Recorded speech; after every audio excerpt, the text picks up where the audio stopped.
3 months into it, I called Phil Becker, who was my first investor. And I said, Phil, we have a problem. He said, what's that? I said, I'm pretty sure we just started a business in an industry that doesn't exist. But I said, don't worry. I just reserved digitalidworld.com. You put up 5,000, I'll put up 5,000. We'll start the industry conference. Like, we'll start a conversation about something that doesn't exist so we can build a company inside of it. And we did just that.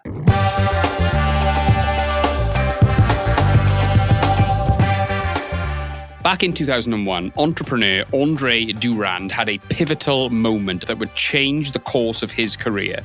From that observation, he founded Ping Identity, a company that not only pioneered a new industry, identity and access management, but also became a leader in it.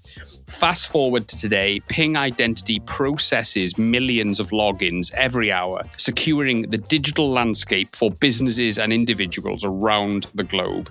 In this episode, Andre dives deep into his journey from raising capital in the early days through to building a company in a nascent industry. And also navigating the rise of AI, the art of pivoting, and much, much more. Anyone who listens to this show knows I'm fascinated by entrepreneurs, and Andre is a true pioneer and visionary. It was a joy to speak to him, speaking from his offices in Denver, Colorado. This conversation is one you won't want to miss. I hope you enjoy it. It's Andre Durand.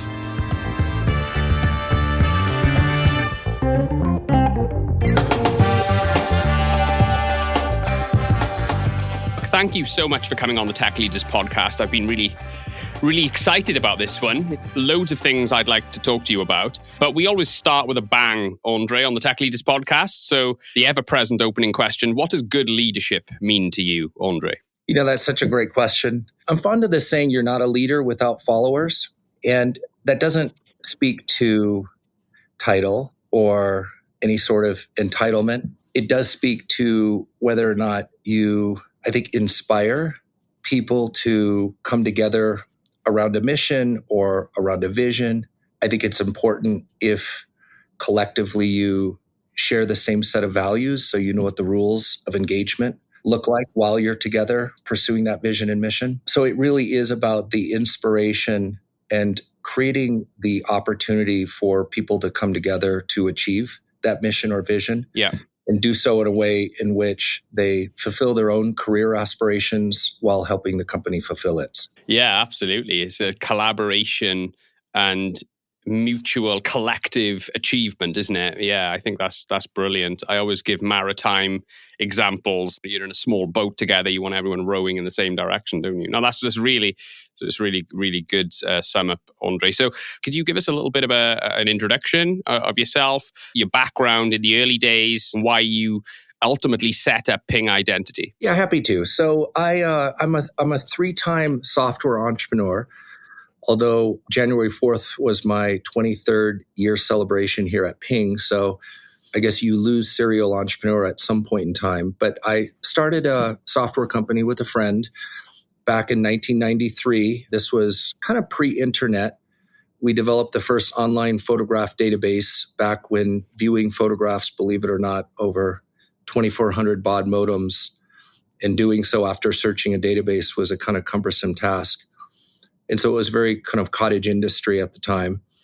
Then, of course, the internet hit and everything changed. Bulletin boards kind of gave way to web servers and browsers. Yeah.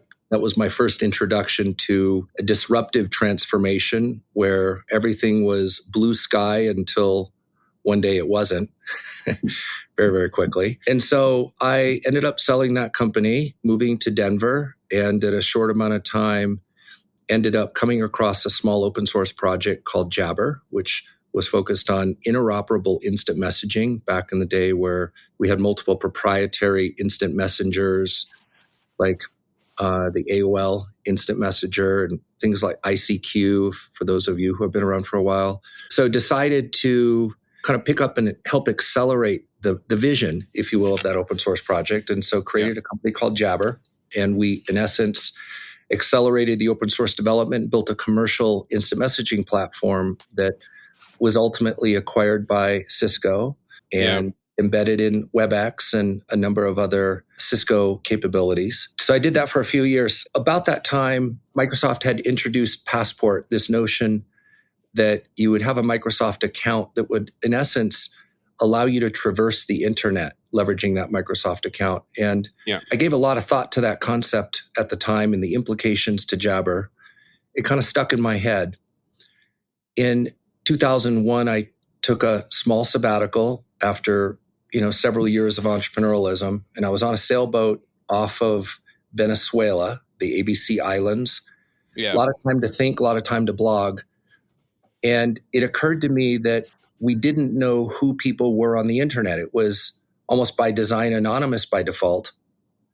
And it occurred to me that things that you cared about, the integrity of those interactions on the internet couldn't be done anonymously. So somehow identity was missing on the internet. And therefore, there was no accountability, I suppose. No accountability. You can't secure what you can't identify. I mean, there is a certain utility to anonymity, but for society to function properly, and for there to be trust in every digital moment, you've got to know who you're interacting with on the other line. And obviously underneath pretty much every scam and fraud is an identity problem at its core, where people's actions are disconnected from the ramifications of those actions.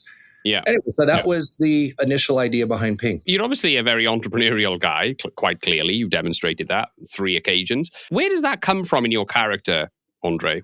How are you an entrepreneur? Why are you an entrepreneur? Is it family trait, or is it just something that's been in you since a young age? Where does it come from? I do think, if you've had kids, you realize pretty quickly they come out pre-programmed. That doesn't mean that environmental conditions don't, over a lifetime, impact their personality and, how they show up. But boy, I would say I had a lot of innate characters. So I love to build. I love to explore. I love risk. There's an adrenaline to jumping and then surviving the jump. And entrepreneurialism, I've come to appreciate the formula for entrepreneurialism really is what I refer to as maximum survivable risk. Rinse and repeat over and over and over again. And if I look back at my career, when you know nothing, have nothing, you have no reputation, you have no resources, really what you have is an unproven idea and some will. But what I've realized is that will can bend reality. And when you're not afraid of taking risk and you do or are able to survive your jumps repeatedly, those end up being kind of core attributes of entrepreneurialism. And, I can thank my parents, not in what they taught me, but, I think the encoded behaviors that probably I exhibited at 3, 4, and 5. So do you think that's nature, not nurture then? Do you think that's just was in your DNA? Or do you think it's something that was subconsciously built into you in your early years? It was definitely my DNA. So you had this backstory of setting up and exiting on 3 startups. Was it 2 or 3 before Ping? It was 2 before Ping, yeah? It was 2. So what did you learn from that experience then that sort of set you in good stead for the Ping journey? What did you learn from the first 2 ventures? Well, the first one in particular, right? Because it was such a story of really survival and grit and accountability to friends and family who had invested, who I didn't want to let down. I would say kind of 2 things stand out. One is that many times your original idea might be close to what you end up doing, but not exactly what you think you're going to do. And so there's a certain amount of agility in your own mind and flexibility that you need to have in order to kind of fit your idea in reality. Turns out your idea might not be the problem the world's trying to solve at that moment. It might be 5 years from today, but not at the moment. And I found a lot of entrepreneurs are fairly rigid about their vision. It's like one way or no way, so to speak. Yeah. And if they're right, it's awesome. But when they're wrong, it keeps them from seeing what they would view as compromises to their vision that are not compromises at all. They're just break the problem down and tackle a smaller part of it to get started. So I would say that pivoting, of which the survival and really the first days of my first company were all about the last minute pivot that came out of desperation. Had I not done that pivot, had I not been desperate, I probably wouldn't have done it.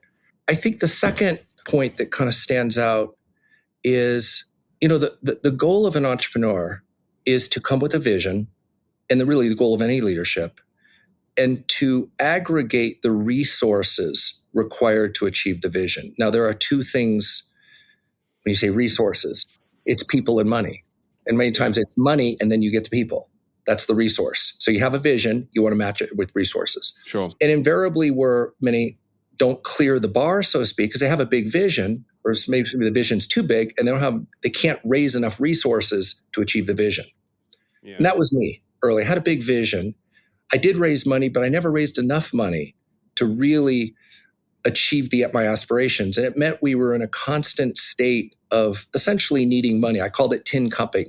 I'm constantly tin cupping to make payroll. But I ended up in what I call an unhealthy relationship, in so much as my job to get enough resources to do the job right. I never cleared the bar. Consequently, I was always honest with my employees. I would say, hey, we need to raise money for me to make payroll next week. I don't have it, but stick with me. I'll figure it out, right? Don't quit. And they didn't. Sure. They did stick with me and I did raise the money. But the challenge in that relationship was because we were in a blood pact, so to speak. Don't quit. I haven't raised the resources. Yeah. When people didn't work out or they weren't doing the job, I almost felt obligated to keep them when I shouldn't have. I know exactly what you mean. Yeah. I failed in my mission to raise enough resources to have a professional relationship with employees. Yeah. And that was unhealthy. Now, it all turned out fine in the end. That sort of balance between professional, because you're in the trench, it's your baby and you're in the trenches with these people, you're inevitably going to grow quite close with them. They're going to become, and it's difficult to retain that professional relationship when you are so, when these people are so present in your lives and you're so reliant on them, No, you pretty much nailed it. So it ended up being a less than forthright, fully what I call professional relationship, to your point. And like I said, as a result of my lack of failure to get enough resources to instigate a professional relationship, I couldn't hold people accountable when that relationship was subpar. Anyway, that wasn't ideal. So, look, I learned that, and along the way, my mindset in the beginning was, well, I'll raise some money and I'll pay everyone but myself. And I came to realize that if I can't afford to pay myself, I can't afford to pay anyone else, because that also doesn't respect the longevity of the role of a founding CEO. Anyway, there were a lot of lessons that had to be kind of learned, if you will, early. But again, you're coming from nothing to something. Well, that's really interesting. How do you actually deal with that situation now then? Are you better at keeping your parameters professional now? How removed are you from the business on a day-to-day basis? Yeah, it's kind of two dimensions to your question. Am I in the details or removed on one? And what's my balance between personal and professional relationships? Yes, yeah, exactly. I would say in the priority of personal and professional relationship, I'm deeply committed to people, and those people have names. However, I realize, and this took me a while to have this understanding, and it's important. My loyalty is to the cause. I'm not CEO because I was the founder. I was CEO on day one as the founder. I gave the title to myself, and I was employee number one and the only employee. But every day subsequent, I have to earn the title. So there's no entitlement to be CEO just because you're a founder. Earning the title means that my loyalty is to the cause, and the cause is the collective, not the individual. So there has to be a hierarchy in relationship, in decision-making. You have to hold people accountable to the job that they are hired to do for the better of the whole. That's the company. That's the loyalty to the cause. But that doesn't mean that you can't or shouldn't seek deep personal relationships and transparent relationships about what's working and not working along the way. And I came to realize that everything has a beginning and a middle and an end. Companies, relationships, employer-employee, and that true friendship can transcend the employer-employee moment in time. And I didn't have a perspective young. It felt to me like everything was muddied together. It was a big swirling pot, and there was no hierarchy. But over time, I came to appreciate my loyalty has to be to the cause. Cause has to have people who are capable and accountable to a job at a moment in time. And that if you're so lucky that it's all working, don't take it for granted, because things change. People's lives and motivations change, and they might depart for their own reasons. And you have to respect that. companies also change, and the needs of the company will change along with it. And some people are along for multiple segments of that journey, and some people aren't, and that's okay. This episode was brought to you by Be Digital. Be Digital support leadership teams to optimize cost and get more out of technology investments. Be Digital and the team have unrivaled expertise with technology license management and data remediation and are therefore perfectly positioned to help prepare organizations for AI technology capability. And on the last point, Be Digital have just developed a cutting-edge AI readiness assessment, which provides tech leaders with a platform they need to make well-informed decisions about AI adoption strategy in 2024 and beyond. Go to bedigitaluk.com to find out more and get in touch. Okay, so just want to get back on track. Late 2001, or maybe it was middle of 2001, you decided that you were going to set up Ping Identity. Can you talk us through that period in your life? What was the stimulus for setting up Ping Identity? And what did that first 6 months look like? Well, I'll tell you what the first day looks like. So I'm sitting on the sailboat, day sailing or sailing. It sounds glamorous, but really it's like when you move the boat, it's kind of terrifying. And then when you anchor the boat, which is the goal, in some ways, it's like sheer boredom, right? So you have a lot of time to think. So I'm sitting on the boat in the morning with my coffee, and it was just a few of us on it, best friend from high school. And he comes up about 9 o'clock. I always get up early. And I said, hey, I think I thought of my next business. He said, what's that? And I said, well, no one knows who you are on the internet. I think I need to figure out how to, know your identity on the internet. And he thinks about that for a second. And he goes, well, how are you going to make money? I said, well, I'm not exactly sure, but we have web servers and email servers and FTP servers and DNS servers. I said, maybe there's an identity server. We'll build an identity server. Well, 23 years later, it's exactly what we do. But, at the time, it was just such a naive observation about how we make money or how we would make money. So long story short, I said, I think I need to cut my sabbatical short, go back, write a little business plan, raise some money. And so I did just that. I came back, wrote a little business plan, ended up raising $500,000, which was my goal. It was $500,000 or bust. I said, because that first lesson, right? In the old days, Andre would have raised $50K and said, let's get started. The newer Andre said, it's going to take me a year to figure out what we need to do. And I need a year's worth of capital for myself and some other folks. So we raised the $500,000 and I resigned from Jabber. And the CEO of the parent company said, hey, do you need office space? And I said, well, as it turns out, I do. He goes, well, we have lots of that. So I picked up my desktop computer and I moved it 50 feet across the kitchen to this blank office. And Jabber was doing well. I want to say Jabber was, 80, 90 people at the time. And here the founder is picking up his computer and starting something new. And I remember the first day. So it's like a Monday or a Tuesday right after the holiday, January 4th. I've got my computer. I move it to a blank office. I turn it on. Of course, I have no email. So it's like no messages because it's a new email address. And at about 11 in the morning, it really hit me. What did I do? Like, I don't know anything about identity, like nothing. So I was like, well, I got to make a logo.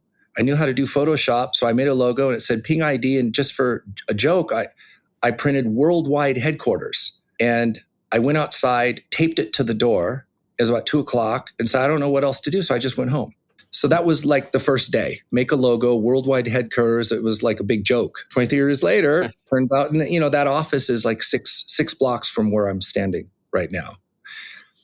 In the first 3 months into it, I called Phil Becker, who was my first investor, and I said, Phil, we have a problem. He said, what's that? I said, I'm pretty sure we just started a business in an industry that doesn't exist. He said, well, how do you figure?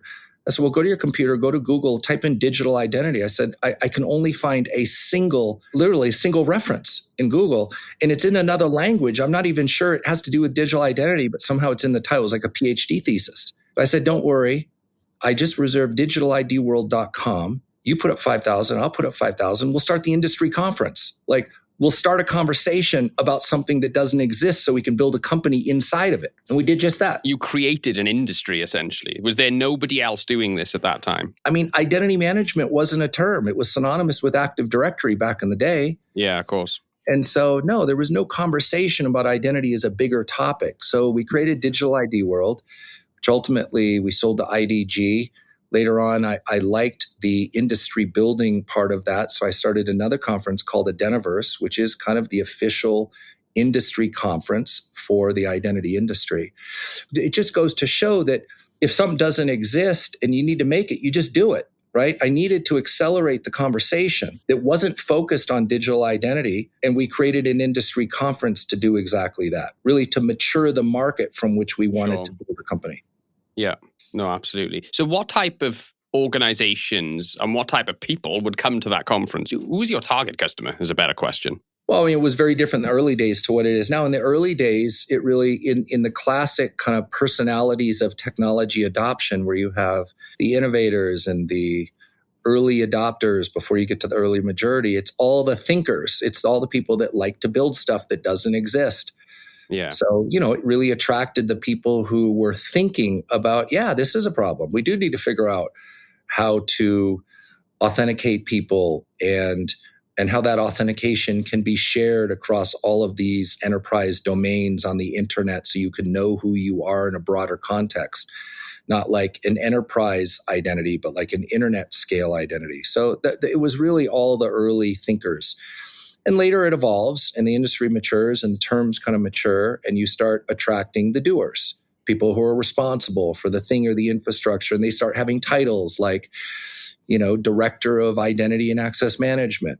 And now you roll forward and it's the responsibility of the CISO, the Chief Information Security Officer is responsible for the integrity of identity. So it's evolved over time, but it was very much early adopters. In the early days, were you selling this as a white label capability to consumer-facing businesses, for instance, or were you selling it as a product directly to the businesses, retaining your branding on it and stuff like that? The first thing we sold was actually just a toolkit. It wasn't a product at all. It was an embedded toolkit to do what we now call single sign-on. There were some emerging standards. This is pre-SAML, which was the first kind of major standard for single sign-on. There was an industry consortia called the Liberty Alliance, kind of founded and run by Sun, but that had 200 organizations that wanted to create a standard for single sign-on on the internet. Yeah. They developed a protocol. At the time, it was called IDFF 1.1. It was an industry consortia protocol standard for single sign-on. We wrote the first open source toolkit.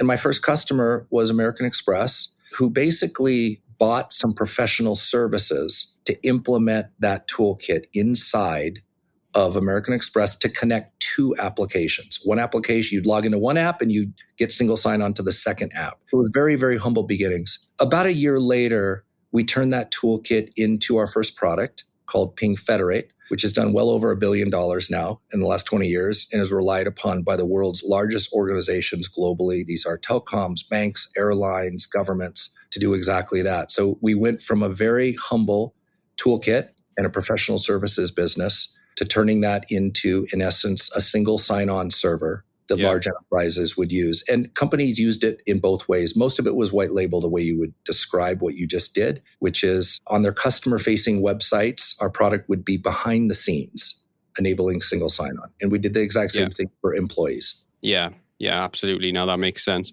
So in terms of the early days of what you've just described up until now, could you talk us through the evolution of identity management right up until today?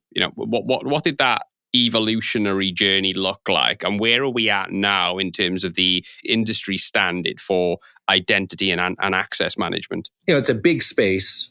I mean, it would be measured in tens of billions all in, right? All the different sectors, if you will, of what you just described. But identity and access management has always been slightly a tale of two market segments. Call it, kind of the mass consumer market served by the likes of Microsoft and Google in some ways, your Google account, your Gmail account, or say your Microsoft account, or back in the day, your Yahoo account, things like that. So kind of like mass consumer, your identity and your email address kind of tightly associated with your identity on the internet. And then there's been this large enterprise challenge. Large enterprises that have complex environments, thousands of applications. Those applications go from the mainframe all the way to the most recent SaaS app. They live in a hybrid world, and managing who has access to what, meaning the employees, what employees can access and how easy they can access it, and keeping the security of that employee so that only that employee can access that resource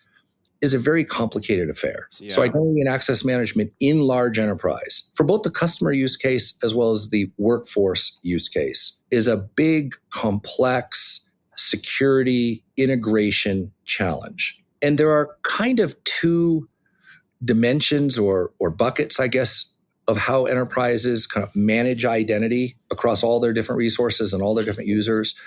One is kind of focused on how users authenticate, aka in the old day, the username and password, but today with multi-factor authentication and biometrics like Face ID.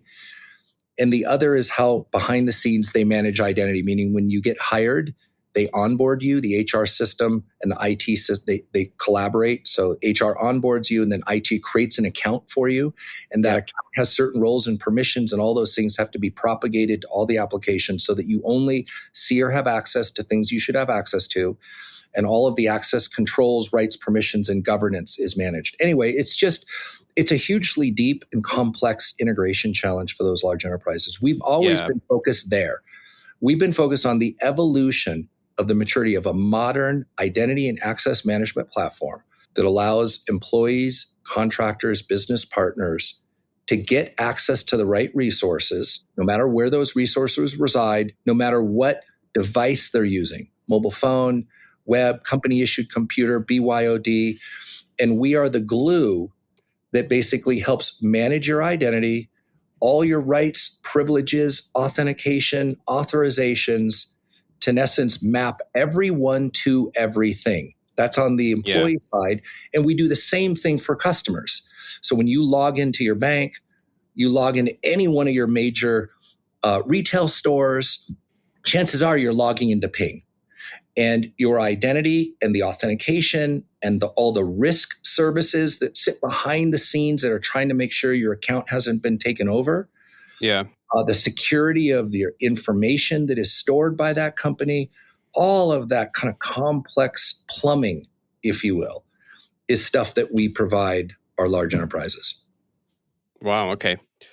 That's fantastic. So I've got, probably about 150 accounts which I need to store passwords for.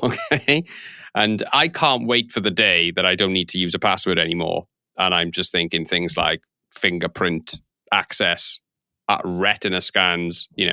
I want an end to passwords. Am I deluded? Are they always going to be around, Andre? What does the next 10 years look like in terms of the evolution of this space? Well, things like passwords obviously die hard. We've had the technology to do it, but making the technology ubiquitous is probably a 10-year affair. But eventually we are moving now, and you could see it where Face ID and biometric fingerprints and Face ID, essentially biometrics to your mobile device. Yeah.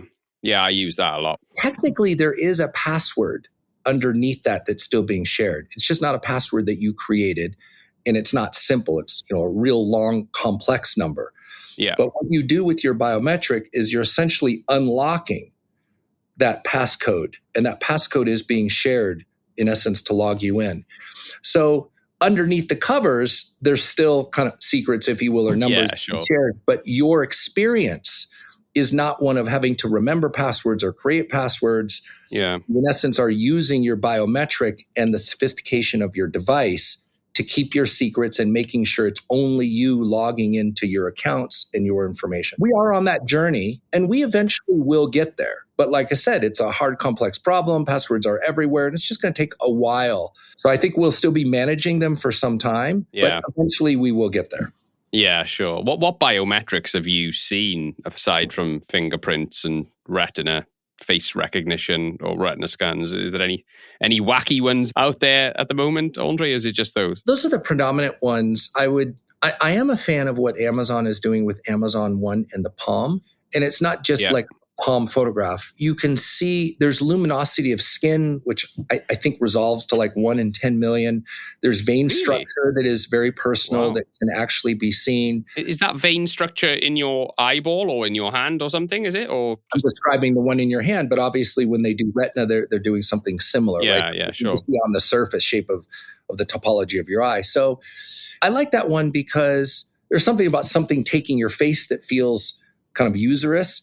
Whereas like projecting your hand versus having your face scanned, there's a lot of elegance in the user permission of that action. You're also not touching anything. So unlike a fingerprint, we lived through a pandemic. So the notion that there's a remote scanning. So that one I find pretty intriguing, frankly. But look, all things, quote unquote, biometric recognition. I think over time, when you talk about all the different scenarios, meaning we have a lot of customers who have frontline workers who are wearing gloves, can't do a fingerprint.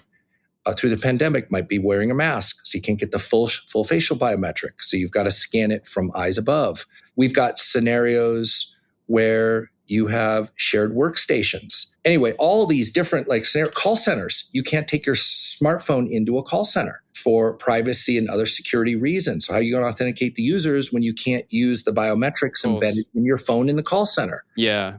So we have to come up with ways to ensure it's you in lots of different scenarios. Are you seeing your offering move into the physical world more and more now then? Andre, Yes. I still need to use a key to get into my home. I'd rather use your solution and just have a fingerprint or a retina scan to go into my front door. Are you seeing that more and more? And it's happening, right? Yeah. So Apple is reported to be coming out with a doorbell that uses Face ID. Well, look, you can see where that's heading, right? You're biometric now. And the other thing is that the mobile phone is actually the bridge between the physical and the digital world. And what I mean by that is that your mobile phone can do Face ID to let you into websites. Yeah. But your mobile phone also has Bluetooth. So it is now possible to Face ID to your phone, which is a physical device, and then have your phone project your identity, say, for example, via Bluetooth, and all of a sudden a door opens. And those are use cases that we've actually, with partners, demonstrated. It's analogous to your watch, your Apple Watch, coming to within proximity of your phone and unlocking your phone. Yeah. Now your phone can be on you, come to proximity of a door, and the door could open. That actually is happening now. And the technology to do that is there. Now, when you get into physical devices like doors, it's a whole universe of different manufacturers there. But there are some standards that we can begin to bridge to, in essence, as you say, allow your biometric to open both physical and digital doors. And all of that is technology Ping is working on. Yeah. No, absolutely. No, that's really exciting. We are flying through time here, so I didn't realize. Yep. There's a couple of things I want to ask you about, Andre. So that's all really great, by the way. I want to ask you about raising. So you've obviously raised a lot of capital over the years. What advice would you give to entrepreneurs about raising money for your business? Let's say at a seed phase in those early years. What top advice do you give to entrepreneurs on that matter? Well, first of all, it's incredibly humbling to go around and share your idea and, kind of get used to rejection. I was never good at being rejected by women, which is probably why I never asked, right? Just never had that, right? Is anyone? Well, I don't know. I do think, I think I have observed some. They're kind of fearless, but man, the fear of rejection when you're raising money, somehow I'm not saying it didn't hurt as bad, right? Just being rejected after rejection after rejection, right? I never got the A-tier investor until very later. It was always the last ditch attempt that somehow my prayer was answered and I stayed alive one more day. And ultimately we succeeded together. But look, I'm just going to say persistence and grit. You just got to know it's hard. You hear about the ones that a tremendous amount is raised and it seems easy. And look, they do happen. But for every one of those, there's 1,000 that don't get funded and another 1,000 that got funded, but it was just incredibly difficult. I would say will and grit matter a lot through those early seed round phases. You just got to not give up. Like when you're the only one that believes in yourself, you will find someone that believes in you eventually. You mean not give up in terms of finding an investor? Yeah. Yes.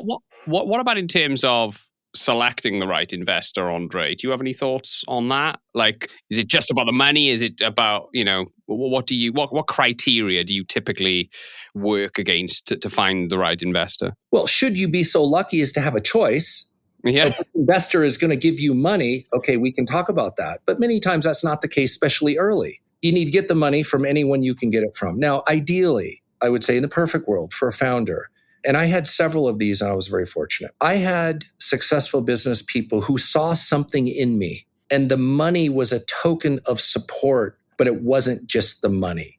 They were backing me. They turned out to be much more than money. They were my true angels in every sense that you talk about an angel investor. They were guardians. They were mentors. They were guides. They protected me in moments of vulnerability.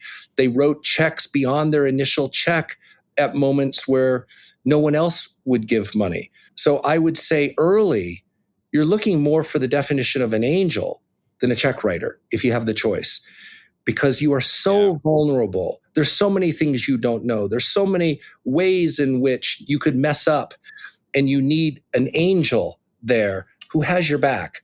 So that's what I would say if you're fortunate enough. They're mentors. They're not just investors. They're mentors. They're guides. They become friends. They care deeply about your success as an entrepreneur. I would say beyond that, when you start to get a little bit more into the professional side, it's a bonus if you have someone who is an investor, but at one moment in time, they were an operator, meaning they sat in your shoes, because the world is complicated when you're an operator. It's never perfect. You're always dealing with some form of compromise. And operators have a sense of empathy. They know that the books sound simple, but the reality is always convoluted by people and personalities and motivations and aspirations. Yeah, no, that's fantastic advice. No, I agree. I want to talk about AI very quickly then. So generative AI, large language models, just kind of blew us all away a couple of years back, and it's just evolving at such a fast pace. But from an identity management standpoint, Andre, just to have a bit of a cynical view on this, what we're seeing deepfakes, AI impersonating people's voices, et cetera, et cetera. In terms of this wave of AI innovation in the last couple of years, what security challenges does that present to an organization like yours and your product? Well, if we're not careful, trust and identity will be eroded by deepfakes. And identity is the foundation of security. So obviously, to protect the foundation of security, to protect the trust that we have in our digital transactions, we better make sure that the deepfakes don't overrun our ability to assure you're talking to the person or thing or entity that you think you're interacting with. But is that happening right now? Is that a realistic threat? Are we seeing bots get through security protocols by impersonating people? They absolutely are. I mean, the big one that really got publicized was the $25 million, about 6-8 months ago, that was wired through a fraudulent interaction that was essentially a deepfake. So detecting deepfakes, there's what we call the good side of AI and the dark side. So the dark side is AI will empower a level of social engineering that feels much more accurate than it has historically felt. It's easily detect, so it's going to be harder to detect. That's one end. The other thing is, as you say, the deepfakes on what I call voice and video. So the text and emails have been abused, not so great, but they've been abused. They're easy to detect. But we have come to trust that voice and video is trustworthy. And now AI with deepfakes makes that not a true statement. You no longer can trust your eyes and ears anymore. Leveraging AI to detect deepfakes and all of the surrounding signals that indicate lack of integrity or authenticity at the end of the day, which is what's being attacked, we are also using AI for that. So there's a good side and a bad side to it. With AI, we can sift through hordes of data that indicate authenticity. And we can leverage that in real time to ensure the integrity of identity. So stepping away from your domain, what are you most fearful of, Andre? And what are you most excited about in terms of this acceleration in AI innovation we've seen in the last couple of years? Looking forward, what are you fearful of and maybe excited about? It's always the pace of change. I mean, humans are very resilient in their ability to adapt. Has been one of our defining characteristics over many years. But speed of change can be very disruptive. So the fear is that the speed of change is so fast that people are caught off guard and can't essentially adapt to the changing environment. At the end of the day, the promise of AI, in many cases, is that a number of things that were manual can be automated. But those manual tasks also were jobs and livelihoods. And so reconciling the speed of change, and look, in terms of productivity enhancements, if you think about the real jumps, I'm not going to say quantum leaps, but certainly jumps in productivity. If you look at the jump in productivity of the average, certainly knowledge worker when the internet was hit, it was profound.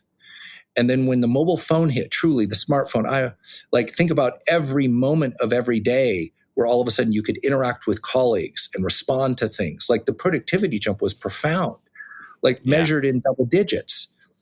I think the productivity impact to AI to automate things makes those look small.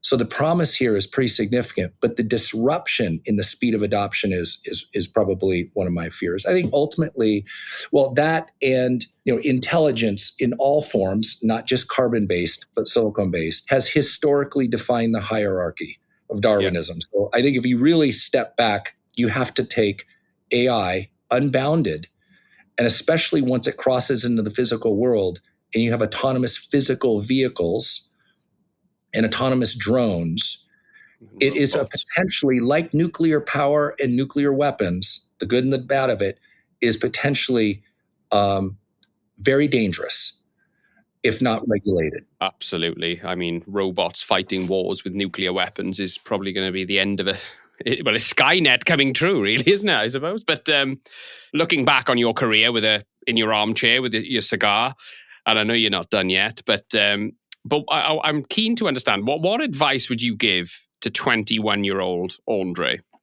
who, obviously at the beginning of your journey? What advice would you say to that guy? Hindsight is 20/20, and with enough years, I'm 57. You get to see where a lot of movies end, not just your own. Right? My movie's not over, but you do see a lot of movies play out. Basically, cause and effect decisions played out over decades. I would say this: I think a lot of people misalign patience and impatience when it comes to their short and long-term goals. So what do I mean by that? I mean, they are too patient on their short-term goals. Things that they should get done today, tomorrow, next day. They're too patient. Anything that you can get done today, tomorrow, or next week should have been done yesterday. There needs to be a level of impatience and sense of urgency on the near term. That's not a killer, missing that. My next comment is a killer, I think. People are too impatient on their long-term goals. They think they should be somewhere at 30 that realistically will take them to 40 or maybe even 50. And because they are impatient on their long-term goals, they make essentially decisions that become self-perpetuating in a sense. Like they make decisions that derail themselves at moments in time where they should just keep their heads down, be patient, and do the work. Most people's lives don't progress linearly. My observation is the world filters out the uncommitted, and most quit about the time that it gets hard, and grit and determination to see it through is required. And what it means is that return on life many times looks a little bit more like a hockey stick than a linear progression. And if your expectations, I have a simple formula: happiness equals reality minus expectations. If your expectation is that you're going to be senior VP by 30, I'm just using this as an example. It's kind of an unrealistic expectation. Reality probably isn't going to reward you. You're going to be unhappy, but more so, you're going to make decisions which derail you becoming senior VP at the right time and place. So you got to be sense of urgency on short-term goals. But the important thing is be patient on your long-term goals. They take longer. That's brilliant. No, that's fantastic advice. That is brilliant. Last one. Who have you been inspired by, or what have you been inspired by in the last couple of years? I just think, obviously, survivability when you create such big expectations is difficult. You have to back it up with skill and will, obviously a lot of grit. But the boldness, thinking audacious, not being afraid to verbalize an audacious goal is something we should aspire to. Society would be better if we took that concept and applied it. We don't get anywhere by being timid and not taking the step. We get somewhere by believing in ourselves, by believing in others, and dare to think audaciously. Do you have a book recommendation for us, Andre? We normally chuck a book recommendation on the show notes. Bible for me is Jim Collins' Good to Great and Great by Choice. That's a book that every chapter deserves to be a chapter in a book. And it really kind of sets the foundation for, as I said, be patient on your long-term goals, because being great is a game in incremental 1% improvement every day. And that book expounds that. Andre, I've really enjoyed chatting. Thank you so much for joining the Tech Leaders Podcast. Where can people find you? Where can they reach out to you potentially? And where can they keep tabs on what you're doing, all the amazing stuff you're doing at Ping Identity? Well, certainly Ping Identity itself, you can follow. Lots of great things coming out. I do have a LinkedIn profile. I'm not the most active on that. It kind of comes in spurts, depending on how busy things are. But certainly feel free to reach out if you want there. And of course, my company email address, kind of standard nomenclature, hasn't changed in 23 years either. Fantastic. Andre, thank you so much. It's been a pleasure. Thank you, Gareth. Wow, that was a really insightful conversation. I really enjoyed that. Andre was great. I mean, he shared an excellent perspective on lots and lots of things. I mean, he elaborated well on some of the questions I asked, and it was a really well-flowing interview. I think his approach to balancing urgency for short-term goals with patience for long-term objectives, I think that's what really stood out for me. That really got me thinking. I think urgency for short-term goals, patience for long-term goals. That was fabulous. I thought that was a great part of the interview. And I also appreciated his formula. Happiness equals reality minus expectations. I wrote that down. A simple yet powerful way to look at things. I thought that was fab. So yeah, always interesting to hear from someone who's played such a key role in shaping an industry from sort of the early days. Yeah, it was brilliant. So thank you so much for listening. I hope you found the conversation as thought-provoking as I did. Thank you so much for listening. This episode was brought to you by Be Digital. Be Digital support leadership teams to optimize cost and get more out of technology investments. Be Digital and the team have unrivaled expertise with technology license management and data remediation, and are therefore perfectly positioned to help prepare organizations for AI technology capability. And on the last point, Be Digital have developed a cutting-edge AI readiness assessment, which provides tech leaders with a platform they need to make well-informed decisions about AI adoption strategy in 2024 and beyond. Go to Be Digital UK to find out more and get in touch.